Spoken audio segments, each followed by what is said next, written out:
አንዳንዴ በውስጣችን የምናስባቸው ነገሮችና የምንመኛቸው ነገሮች ገሃድ ቢወጡ ኖሮ ያለምንም ጥርጥር ወይ እስር ቤት ያስገቡናል ወይ ደግሞ የሜንታል ኢንስቲትዩሽን ውስጥ ያስገቡን ነበረ። አእምሯችን ውስጥ ሁላችንም ድምጽ አለ፣ ያለ ማቋረጥ የሚለፈልፍ የባጤ ቋጡን የሚዘባርቅ ስላለፈው የሚጨነቅ ስለወደፊቱ የሚብሰለሰል ስለ ሁሉም ነገር አስተያየት መስጠት ያለበት እንዲሁ የሚተርክ። ይሄንን ድምጽ የማትረዱት ከሆነ ህይወታችሁን ኮንፋይንድ አድርጋችሁ የሆነ ኬጅ ውስጥ ነው የምትኖሩት፣ ዋሻ ውስጥ ነው የምትኖሩት። ያን ነገር ማትፈልጉ ከሆነ ነፃ መሆን የምትፈልጉ ከሆነ ዛሬ ቆንጆ መጽሐፍ ሪከመንድ ላርጋችሁ። ዲ አንተርድ ሶል ይባላል። ማይክል ሲንገር ነው የጻፈው።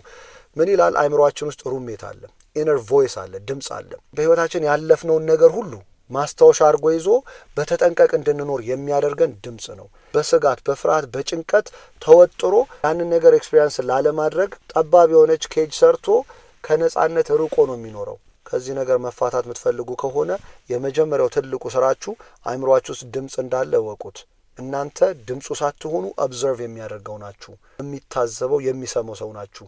ይሄ ዲፕ የሆነ ኮንሽስነስ የሚገባችሁ ከሆነ ዊትነስ ማድረግ ትችላላችሁ። ለምሳሌ በጭንቅላታችሁ ሄሎ በሉ። ያንን የሰማው ያ ዊትነሱ ነው። እናንተ ማለት ያ ዊትነሱ ናችሁ፣ ኦብዘርቭ የሚያደርገው ናችሁ። ያሳሌ ቆንጆ ሙቪ ስታዩ ሙቪ ውስጥ ትዋሃዳላችሁ፣ ውስጥ ትገባላችሁ፣ ታዝናላችሁ፣ ትደሰታላችሁ፣ ትስቃላችሁ፣ ትጨነቃላችሁ። ብዙ ነገሮች ሙቪ ውስጥ ኤክስፒሪየንስ እንድታደርጉት የሚፈልጉትን ነገሮች በሙሉ ኤክስፒሪየንስ ታደርጋላችሁ። ልክ ሙቪው ሲያልቅ ግን ወደ ራሳችሁ ትመለሳላችሁ። ችግሩ ምንድነው ይላል? ለማቋረጥ የሚያወራው የሚለፈልፈው ማንነታችሁ ጋር ልክ እንደ ሙቪ ውስጥ እንደገባችሁት ተዋህዳችኋል። መለያየት አለባችሁ። ኮንሽስ መሆን አለባችሁ። ዊትነስ ኮንሽስነስ ይለዋል። ከዚህ ነገር ውስጥ ለመውጣት መጀመሪያ ኦብዘርቭ ማድረግ አለባችሁ። እናንተ ታዛቢው እንደሆናችሁ መግባት አለባችሁ። ቢካም ደ ዋቸር ይላል። እያንዳንዱ በህይወታችሁ ሂደት ውስጥ መጥፎ ኤክስፒሪየንስ የሚባሉት ነገሮች እንደ ቶርን ናቸው፣ እንደ እሾህ ናቸው። ነርቫችሁ ላይ ወግተዋችኋል። ያን ነገር ኦልሬዲ ኤክስፒሪየንስ አድርጋችሁታል። አማራጩ ሁለት ነው። አንዱ ነቅሎ መጣል፣ አንዱ ደግሞ ያንን እሾህ ማንም ሰው እንዳይነካባችሁ፣ እንዳያይባችሁ፣ እንዳይገፉባችሁ በተጠንቀቅ መኖር። በዚህ አስተሳሰብ ስትቀረጹ ማንም ሰው እንደዚህ እንዲለኝ አልፈልግም፣ ማንም ሰው ይሄንን ነገር ማድረግ የለበትም፣ የኔ ባህል እንደዚህ መሆን አለበት፣ የኔ ሚስት እንደዚህ መሆን አለበት፣ የኔ ልጅ እንደዚህ መሆን አለበት። እያንዳንዱ እንደዚህ የምትሏቸው ነገሮች በዚህ በዊትነስ ኮንሽስነስ ቦታ ሆናችሁ ታዛቢ ሆናችሁ ስታዩ ይሄ ነገር በእሾህ ምክንያት ነው ወይ? ምንድነው እንደዚህ እንደሆነ ያደረገኝ? ምንድነው እንድፈራ የሚያደርገኝ? ምንድነው እንድቀና የሚያደርገኝ? በደንብ መጠየቅ ትጀምራላችሁ። ዩ ቢካም ዊትነስ ኮንሽስ። ሂደታችን፣ ሙከራችን፣ እያንዳንዱ የምናደርጋቸው ነገሮች በጣም በተጠንቀቅ ነው። በዛ ከሚጠቅሟቸው ነገሮች መካከል አንዱ መጀመሪያው ስታፕ ፕሮቴክቲንግ ዘ ሳይኪ ወይም ኢጓችሁን ፕሮቴክት ማድረግ አቁሙ። ይሄ ኢጓችሁ በጣም ሴንሲቲቭ ነው። በትንሽ ነገር ነው የሚቆጣው፣ በትንሽ ነገር ነው ትግ የሚለው፣ በጣም በትንሽ ነገር ነው የሚሸበረው። ከዚህ ነገር መፋታት መጀመር አለባችሁ። የሚከፈለውን ሁሉ መስዋዕት ከፍላችሁ ከዚህ ነገር ውስጥ መላቀቅ መጀመር አለባችሁ። ለዛ የሚጠቅማችሁ ህይወታችሁ ላይ ለእያንዳንዱ ሂደታችሁ የስፒሪቹዋል ግሮዝ እንደሆነ ማወቅ መጀመር አለባችሁ።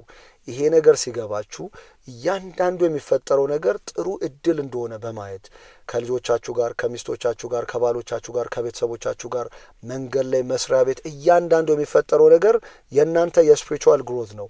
ነጻነታችሁን የምታውጁበት ነው። ዊትነስ ኮንሽስነስ ከላይ ሆናችሁ ህይወትን ኤክስፒሪየንስ እያደረጋችሁ ውስጥ ምንም አይነት ሱፐር ግሉ የለም። የሙጥኝ አትበሉ፣ አትያዙት፣ አትታገሉት። ኤክስፒሪየንስ አድርጉት። ልክ ሙቪ አይታችሁ ኤክስፒሪየንስ አድርጋችሁ ከሙቪው በኋላ ወደ ህይወታችሁ እንደምትመለሱት ህይወታችሁ ላይ የሚፈጠረው ነገር በሙሉ ልክ እንደ ሙቪ መሆን ይችላል። ስታዝኑ ማዘን፣ ደስተኛ ስትሆኑ መደሰት፣ ስሜታችሁን በሙሉ ኤክስፒሪየንስ አድርጉት። ነገር ሲገባችሁ ሲት ኦፍ ኮንሽስነስ የሚባለው ነገር ውስጥ ትገባላችሁ። በመንቃት ማማ ላይ ትቀመጣላችሁ። ያ ማለት ህይወትን ሙሉ ለሙሉ ለመቀበል ዝግጁ ናችሁ ማለት ነው።